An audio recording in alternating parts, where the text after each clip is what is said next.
ꯂꯝꯕꯤꯗ ꯊꯣꯛꯄ ꯑꯦꯛꯁꯤꯗꯦꯟꯒꯤ ꯆꯥꯡ ꯈꯔ ꯍꯟꯊꯔꯛꯄ ꯑꯁꯤ ꯃꯤꯌꯥꯝꯅ ꯔꯣꯗ ꯁꯦꯐꯇꯤꯒꯤ ꯃꯇꯥꯡꯗ ꯈꯪꯅꯔꯛꯄꯗꯒꯤꯅꯤ ꯍꯥꯏꯅ ꯇ꯭ꯔꯥꯟꯁꯄꯣꯔꯠ ꯃꯤꯅꯤꯁꯇꯔ ꯀꯥꯁꯤꯝ ꯕꯥꯁꯨꯝꯅ ꯐꯣꯡꯗꯣꯛꯈ꯭ꯔꯦ꯫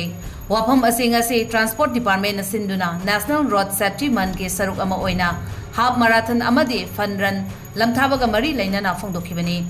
ꯃꯍꯥꯛꯅ ꯃꯈꯥ ꯇꯥꯔꯗꯨꯅ ꯍꯥꯏꯈꯤꯕꯗ ꯖꯅꯨꯋꯥꯔꯤ ꯊꯥ ꯑꯁꯤ ꯅꯦꯁꯅꯦꯜ ꯔꯣꯗ ꯁꯦꯐꯇꯤ ꯃꯟꯊ ꯍꯥꯏꯅ ꯚꯥꯔꯠ ꯄꯨꯝꯕꯗ ꯄꯥꯂꯟ ꯇꯧꯔꯤ꯫ ꯃꯁꯤꯒꯤ ꯃꯅꯨꯡ ꯆꯟꯅ ꯁ꯭ꯇꯦꯠ ꯑꯁꯤꯗꯁꯨ ꯇ꯭ꯔꯥꯟꯁꯄꯣꯔꯠ ꯗꯤꯄꯥꯔꯠꯃꯦꯟꯠꯅ ꯃꯈꯜ ꯀꯌꯥꯒꯤ ꯊꯧꯔꯝ ꯄꯥꯡꯊꯣꯛꯇꯨꯅ ꯃꯤꯌꯥꯝꯗ ꯔꯣꯗ ꯁꯦꯐꯇꯤꯒꯤ ꯃꯇꯥꯡꯗ ꯈꯪꯍꯟꯅꯕ ꯍꯣꯠꯅꯔꯤ꯫ ꯏꯝꯐꯥꯜꯗ ꯅꯠꯇꯅ ꯗꯤꯁꯇ꯭ꯔꯤꯛ ꯈꯨꯗꯤꯡꯃꯛꯇꯁꯨ ꯄꯥꯡꯊꯣꯛꯂꯤꯕ ꯄꯥꯂꯟ ꯊꯧꯔꯝ ꯑꯁꯤꯗ ꯃꯤꯌꯥꯝꯗ ꯂꯝꯕꯤ ꯆꯠꯄꯒꯤ ꯆꯠꯅ ꯀꯥꯡꯂꯣꯟ ꯔꯣꯗ ꯁꯦꯐꯇꯤꯒꯤ ꯃꯇꯥꯡꯗ ꯃꯤꯄꯨꯝ ꯇꯤꯡꯅ ꯈꯪꯍꯟꯅꯕ ꯍꯣꯠꯅꯕꯅꯤ꯫ ꯅꯣꯔꯊ ꯏꯁꯠꯀꯤ ꯃꯅꯨꯡꯗ ꯁ꯭ꯇꯦꯠ ꯑꯁꯤꯅ ꯍꯧꯈꯤꯕ ꯆꯍꯤ ꯈꯔ ꯑꯁꯤꯗ ꯔꯣꯗ ꯑꯦꯛꯁꯤꯗꯦꯟ ꯊꯣꯛꯄꯒꯤ ꯈꯔ ꯃꯈꯩꯗꯤ ꯍꯟꯊꯩ꯫ ꯃꯁꯤ ꯃꯤꯌꯥꯝꯅ ꯔꯣꯗ ꯁꯦꯐꯇꯤꯒꯤ ꯆꯠꯅ ꯀꯥꯡꯂꯣꯟ ꯈꯪꯅꯔꯛꯄꯗꯒꯤꯅꯤ꯫ ꯅꯥꯀꯜ ꯑꯃꯔꯣꯝꯗ ꯃꯤꯁꯤꯡ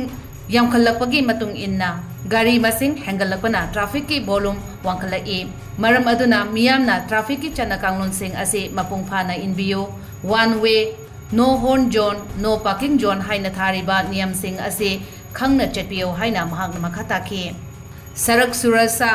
ꯖꯤꯕꯟ ꯔꯛꯁꯥ road safety safely to life ꯍꯥꯏꯕ ꯊꯤꯝꯗ ꯄꯥꯡꯊꯣꯛꯄ ꯊꯧꯔꯝ ꯑꯗꯨꯗ ꯌꯁ ꯃꯤꯅꯤꯁꯇꯔ ꯒꯣꯕꯤꯟꯗꯥꯁ ꯀꯣꯟꯊꯧꯖꯝ, ꯋꯥꯇꯔ ꯔꯤꯁꯣꯔꯁꯦꯁꯀꯤ ꯃꯤꯅꯤꯁꯇꯔ ꯑꯋꯥꯡꯕꯝ ꯅ꯭ꯌꯨꯃꯩ ꯑꯃꯗꯤ ꯇ꯭ꯔꯥꯟꯁꯄꯣꯔꯠ ꯗꯤꯄꯥꯔꯠꯃꯦꯟꯠꯀꯤ ꯃꯀꯣꯛ ꯊꯣꯡꯕ ꯑꯣꯐꯤꯁꯤꯌꯦꯜ ꯀꯌꯥꯁꯨ ꯁꯔꯨꯛ ꯌꯥꯈꯤ꯫ SBI, Indian red cross society Manipur state branch, health department, ꯌꯁ department, traffic police, Manipur police, Imphal east ꯑꯃꯗꯤ ꯋꯦꯁꯠꯀꯤ ꯗꯤꯁꯇ꯭ꯔꯤꯛ ꯑꯦꯗꯃꯤꯅꯤꯁꯇ꯭ꯔꯦꯁꯟꯒ ꯄꯨꯟꯅ ꯄꯥꯡꯊꯣꯛꯈꯤꯕ ꯍꯥꯐ ꯃꯥꯔꯥꯊꯟ ꯑꯗꯨꯗ ꯂꯝꯖꯦꯜꯂꯣꯏ 200 ꯍꯦꯟꯕꯅ ꯁꯔꯨꯛ ꯌꯥꯔꯤ꯫ ꯀꯤꯂꯣꯃꯤꯇꯔ 12ꯒꯤ ꯑꯣꯏꯕ ꯍꯥꯐ ꯃꯥꯔꯥꯊꯟ ꯑꯗꯨ ꯁꯤꯇꯤ ꯀꯟꯚꯦꯟꯁꯟꯗꯒꯤ ꯍꯧꯔꯒ ꯀꯩꯁꯥꯝꯄꯥꯠꯔꯣꯝꯗ ꯂꯥꯛꯂꯒ ꯇꯤꯗꯤꯝ ꯂꯝꯕꯤꯗ ꯂꯥꯛꯂꯒ ꯃꯥꯂꯣꯝꯒꯤ ꯑꯣꯏꯜ ꯗꯤꯄꯣꯗꯒꯤ ꯃꯃꯥꯏ ꯂꯩꯔꯛꯂꯒ ꯏꯝꯐꯥꯜ ꯔꯣꯝꯗ ꯍꯜꯂꯛꯂꯒ ꯂꯝꯊꯥꯐꯝ ꯑꯣꯏꯔꯤꯕ ꯁꯤꯇꯤ ꯀꯟꯚꯦꯟꯁꯟꯗ ꯂꯝꯊꯨꯡꯐꯝ ꯑꯣꯏꯒꯅꯤ꯫ ꯑꯗꯨꯒ ꯂꯝꯖꯦꯜꯂꯣꯏ 200 ꯔꯣꯝꯅ ꯁꯔꯨꯛ ꯌꯥꯔꯤꯕ ꯀꯤꯂꯣꯃꯤꯇꯔ 5ꯒꯤ ꯐꯟ ꯔꯟꯒꯤꯅ ꯁꯤꯇꯤ ꯀꯟꯚꯦꯟꯁꯟꯗꯒꯤ ꯍꯧꯔꯒ ꯀꯩꯁꯥꯝꯄꯥꯠ ꯂꯝꯕꯤ ꯂꯥꯛꯂꯒ ꯍꯣꯗꯥꯝ ꯂꯩꯔꯛ ꯐꯥꯎꯔꯒ ꯁꯤꯇꯤ ꯀꯟꯚꯦꯟꯁꯟꯗ ꯂꯝꯊꯨꯡꯐꯝ ꯄꯤꯒꯅꯤ ꯍꯥꯏꯔꯤ꯫ For example, aduga mayamda sorokta son road safety si phawa si tarkani haiba road safety week si from 1st January to 31st February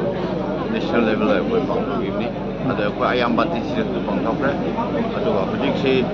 khoi Manipur ke hoina saibda mase khoina road safety si phawa sumaina tawre happy public awareness amadi target do ado hujik si aina masida yam pandai tawsi last year se ek accident rate si magi percentage khan hai compared to last 2-3 years adana masi road safety hakum so koi batana adana pangthokni maduda su mayamna cooperation bibdigi maroina ek traffic police aduga handaksi SPS Bank of India moi sponsor dawirga aduga Red Cross Society ambulance ba mayam se akoi ki road safety si mamamba sing su bisikimba awab si thingari ba mayam se accident rate si among compared to other state notice last year sina khan dare adu bumsi si amuka handana ba aduga sigi road safety si akoi hujik si imung kuting da kari si thona leina mina masi road safety sina priority ama hoina sigi kanna awareness program se